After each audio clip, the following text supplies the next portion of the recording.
Asante sana mtazamaji kwa kuendelea kutazama kipindi kidedea Ashirafu kweli kweli taifa la Kenya kuhusiana na masuala ya kilimo. Naamini kwamba umeshikilia kalamu yako karatasi uandike utekeleze baadaye. Tunacheka kweli hapa studioni, kuna wageni ambao tayari wamekita kambi kubwa zaidi kuzungumzia masuala ya kilimo na mashirika ya wakulima, na vile vile kuhakikisha kwamba unapata ufadhili mkubwa kabisa na udhamini mkubwa wa kipindi hiki kutokea benki ya Cooperative. Kwa kongina.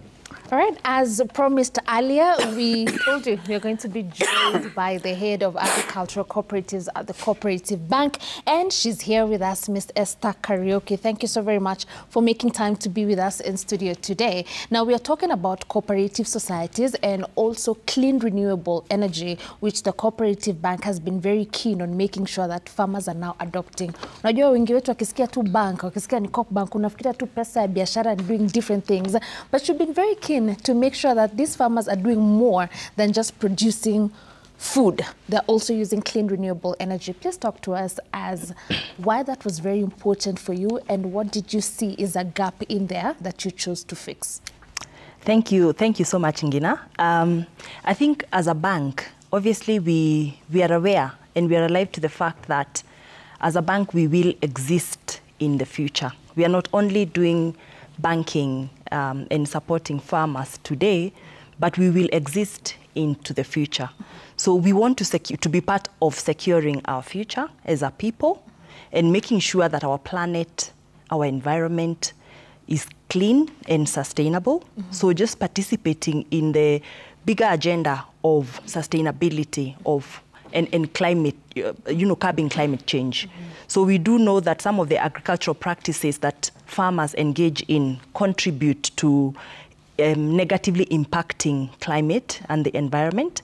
And so we want to be at the forefront of ensuring that farmers are big participants of cleaning the environment. So in the practices that they do, for example, they are not cutting trees. So we are not financing farmers to go do agricultural activities that contribute to cutting down of trees, because we know that that is not sustainable and there will be no bank tomorrow because tomorrow is not secure. So we then ask, how will we then support the farmers? Instead of cutting down trees, they actually, for firewood, for instance, they actually use what they have to be able to cook and to warm themselves and to do what they need to do at household level. So we identified some key productive use assets that are applicable at the basic household level, for example, biogases and biodigesters. But also in the process, we identified that actually this biogas is more than just a source of fuel. It is also something that they can use to increase their production and productivity. Again, instead of increasing acreage, because land sizes will not increase, they are getting smaller. So instead of increasing acreage for production, how can we support them to increase productivity from the existing land sizes that is already under cultivation, so they don't deforest or cut down a tree to increase acreage. So we identified again the bioslurry from the biodigester as something that would be helpful for farmers. So we saw again, obviously we are a bank, we work with farmers. So if the farmer has more production, if the farmer is more productivity, it also means better banking business. We have a profitable customer as a farmer. Good. So I think that for us, we are future focused and we want to secure the future by making sure that farmers undertake practices that secure our collective future. What is the reception so far? Unajua saa zingine when you're introducing something new to people who have been farming for decades, it can be quite difficult for them to adapt to the new shift, especially now that we are talking about sustainability and the future. But from your interaction on the ground with the farmers, how are they responding to this new shift to clean renewable energy? You'd be amazed, Ngina. One of the things we first of all identified was that, first of all, farmers going to look for firewood in itself is tiring. You know, a farmer's going to fetch water in the rivers, it in itself is time consuming and tiring. And so when we came together and we went door to door with our cooperatives, we engaged the officials of chosen cooperatives just for pilot first, and then we went door to door. And even just speaking to the ladies, to the women, and telling them that instead of going to collect firewood, this cow is more than just milk.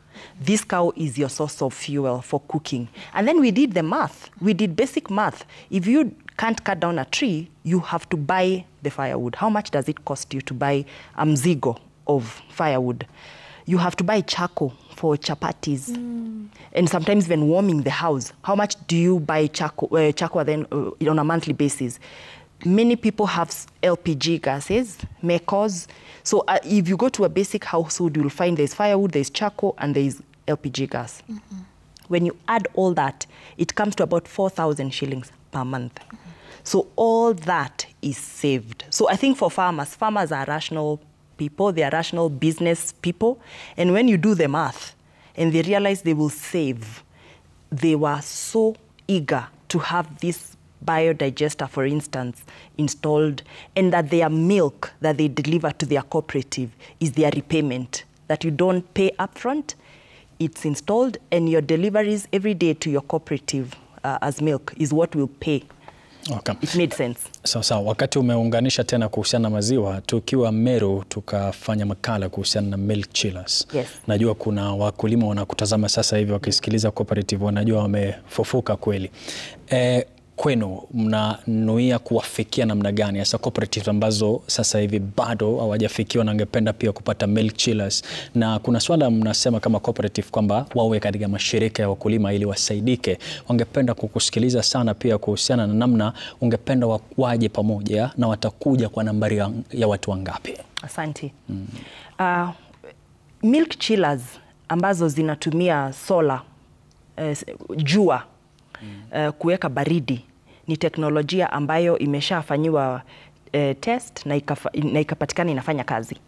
So wakati tulienda kwa societies, tunawauliza mnatumia pesa ngapi kulipa stima, kulipia gharama ya stima kila mwezi. Alafu saa nyingine stima inapotea, maziwa inaharibika. Na ni maziwa ya watu wengi. Mkulima ameleta kilo 2-3, yote inakuwa kama kilo 1,000, 2,000, 1,500. Alafu stima imepotea kabla ijakuja kuchukuliwa na yule transporter anapeleka kwa processor, maziwa inaharibika. Hiyo ni pesa ya mkulima imemwagika chini. Kwa hivyo tukawauliza, na tukiwaambia kama cooperative bank, kuna hii teknolojia mpya ya solar chillers ambazo zinafanya kazi. Wengi walisema wacha tuone mahali inafanya kazi, na tukawapeleka benchmarking, na hao ndio walisema wanataka kuchukua hiyo chiller. Kwa hivyo sisi tunafurahi wakulima chukulia hiyo solar powered milk chiller. Na si lazima mkue wengi, watu 10 mnatosha kutengeneza chama cha ushirika.